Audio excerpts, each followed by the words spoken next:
मैं आज तुम्हें प्रेजेंट कंटिन्यूअस टेंस के बारे में पढ़ा रहा हूं, जो कि एक बहुत ही महत्वपूर्ण शाखा है प्रेजेंट कंटिन्यूअस की।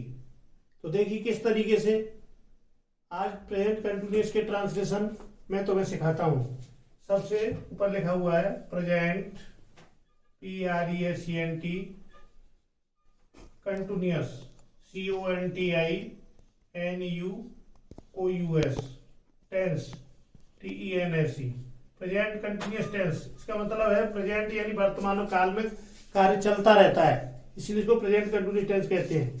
तो मैंने इसके पहले रूल्स लिखाए थे, तुमने शायद हो सकता है वीडियो में देखे होंगे, और जब देखे होंगे तो उन पर ध्यान दिया होगा, और जब ध्यान दिया है तो आज इसी तरीके से मैं तुम्हें प्रेजेंट कंटिन्यूअस के ट्रांसलेशन सिखा रहा हूं। तो देखिए किस तरीके से। जैसे पहला ट्रांसलेशन है वह मंदिर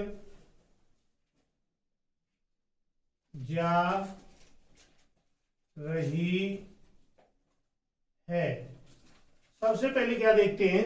सबसे पहले सब्जेक्ट देखते हैं। सब्जेक्ट कौन है? कार्य को करने वाले को सब्जेक्ट कहते हैं। मंदिर जाने का काम कौन कर रहा है? मंदिर जाने का काम वह यानी वह कर रही है, तो यह सब्जेक्ट हुआ। वह कौन हुआ? सब्जेक्ट यानी कर्ता। जिन शब्दों के द्वारा किसी कार्य का करना है होना पा जाता है उसे क्रिया कहते हैं। तो जाने का काम हो रहा है, इसमें ये वर्ब हो गई, क्रिया हो गई है। वह मंदिर जा रही है, और मंदिर जो शब्द आया है वो अदर वर्ड्स में आएगा। तो सबसे पहले वह से शुरू करेंगे, सब्जेक्ट से। सी हेल्पिंग वर्ब इसकी 3 होती है, is are M.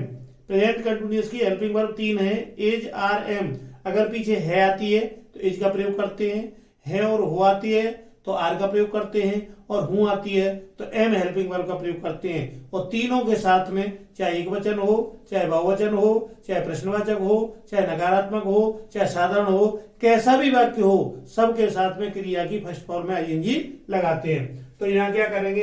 Helping verb लगाएंगे, है आई है तो इज, सी इज। फिर जाने की अंग्रेजी गो होती है, इसमें आईएनजी लगाएंगे, गोइंग है।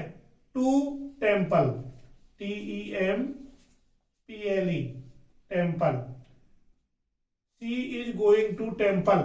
इस तरीके से पहला ट्रांसलेशन हमारा कंप्लीट हो गया। अगर इसी बात को थोड़ा सा घुमा दिया जाए तो नेगेटिव बना देंगे। किस तरीके से? दूसरा कर दें, गोपाल पाठ याद नहीं कर रहा है।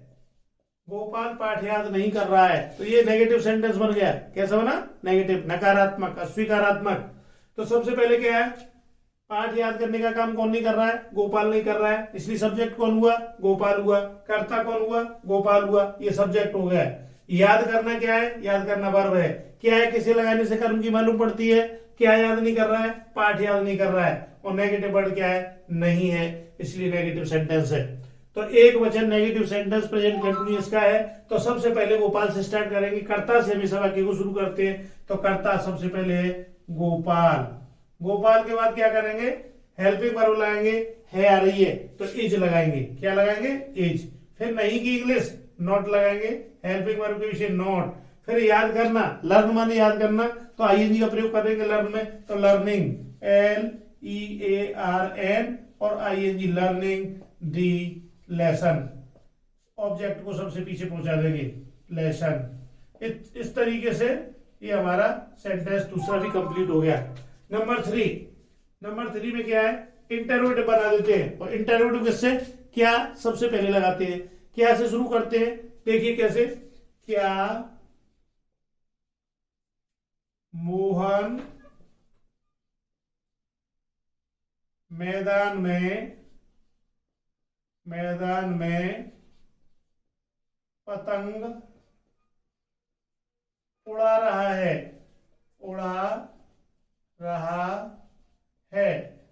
ये इंटरोगेटिव सेंटेंस हो गया। क्यों बना इंटरोगेटिव?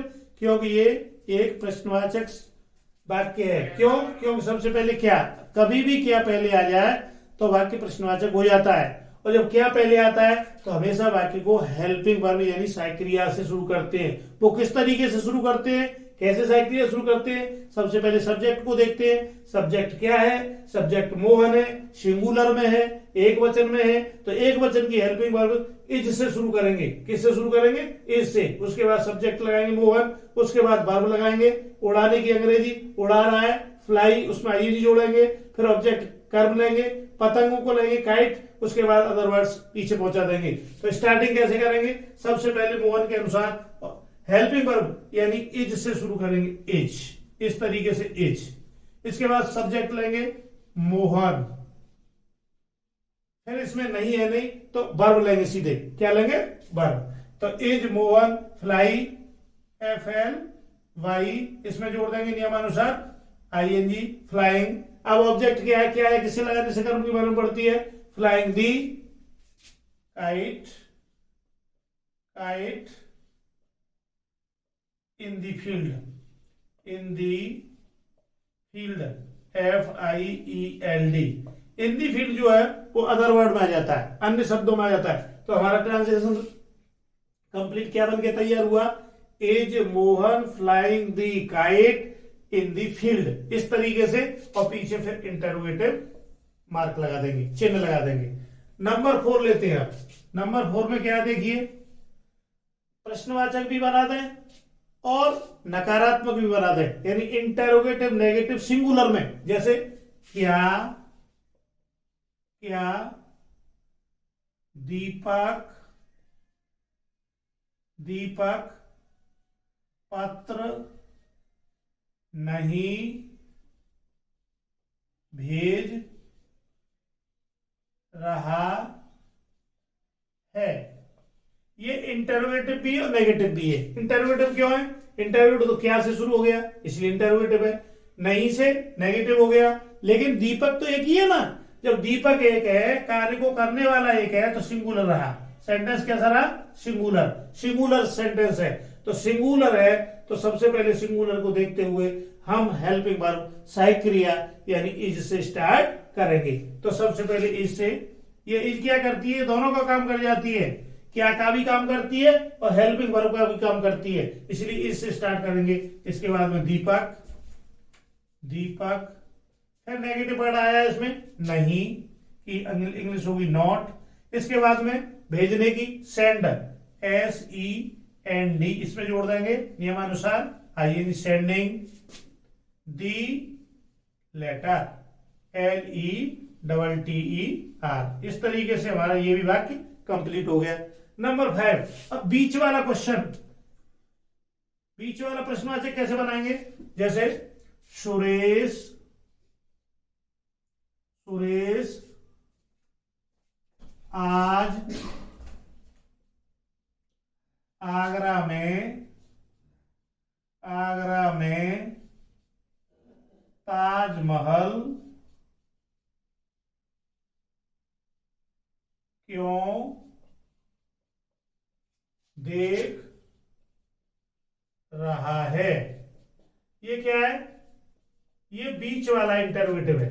जब बीच में प्रश्नवाचक शब्द कोई भी, क्या, कब, कहां, क्यों, कैसे, कौन, किसे, कोई भी आता है बीच में, तो सबसे पहले उस इंटरोगेटिव वर्ड यानी प्रश्नवाचक शब्द की अंग्रेजी बनाते हैं। उसके बाद सब्जेक्ट को देखकर हेल्पिंग वर्ब दूसरे नंबर पर, तीसरे नंबर पर सब्जेक्ट, चौथे नंबर पर वर्ब, मेन वर्ब लेते हैं। उसके बाद ऑब्जेक्ट, अंत में अदर वर्ड्स को लिख देते हैं। तो सबसे पहले क्या करेंगे?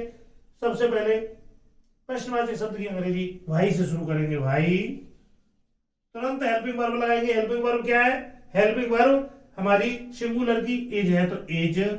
इसके बाद सुरेश की स्पेलिंग बना देंगे सुरेश।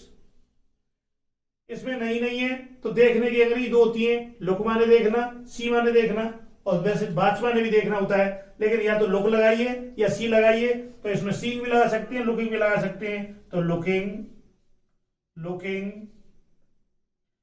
लुकिंग दी ताजमहल, दी ताज महल, महल कहां पे?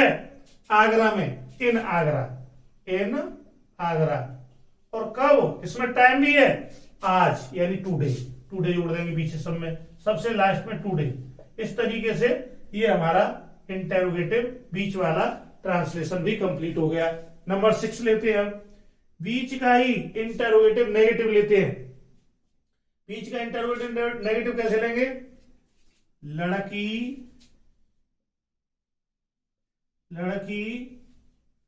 रसोई घर में खाना क्यों नहीं पका रही है? तो ये इंटरोगेटिव नेगेटिव हो गया, प्रश्नवाचक नकारात्मक हो गया। जब ये प्रश्नवाचक नकारात्मक बीच का आया है तो बीच में क्यों आई है? तो सबसे पहले वाई से शुरू करेंगे, काय से? वाई। तो अंत बाद क्या करेंगे? सब्जेक्ट को देखेंगे, सब्जेक्ट को देख के फिर हेल्पिंग वर्ब लगाएंगे, तो इज लगाएंगे, लड़की अकेली है इसलिए इज। फिर गर्ल, GIRL गर्ल। फिर नेगेटिव वर्ड है नहीं, तो उसकी अंग्रेजी बनाएंगे नॉट। क्या लगाएंगे? नॉट। फिर मेन वर्ब पे पहुंच जाएंगे। मेन वर्ब क्या है? पकाना। पकाने की अंग्रेजी होती है कुक, उसमें नियम के अनुसार जोड़ेंगे ING, तो कुकिंग हो जाएगी, COOKING, कुकिंग। क्या पका रही है वो? खाना, कुकिंग दी फूड। और कहां पका रही है? रसोई घर में। अदर वर्ड्स हैं, अंत में अदर वर्ड्स ले जाते हैं, इन दी किचन, KITCHEN। तो इस तरीके से मैंने सिंगुलर के सभी ट्रांसलेशन सिखाए। तो मैं आज सिंपल साधारण वाक्य, फिर उसके बाद नेगेटिव नकारात्मक वाक्य, उसके बाद स्टार्टिंग में क्या वाला? इंटरोगेटिव वाक्य, फिर इंटरोगेटिव नेगेटिव वाक्य, फिर बीच में इंटरोगेटिव वाक्य, फिर बीच में इंटरोगेटिव नेगेटिव सेंटेंस। इस तरीके से मैंने आज तुम्हें सिंगुलर के पूरे ट्रांसलेशन सिखाए हैं। अब नेक्स्ट डे मिलेंगे, तब तक के लिए धन्यवाद।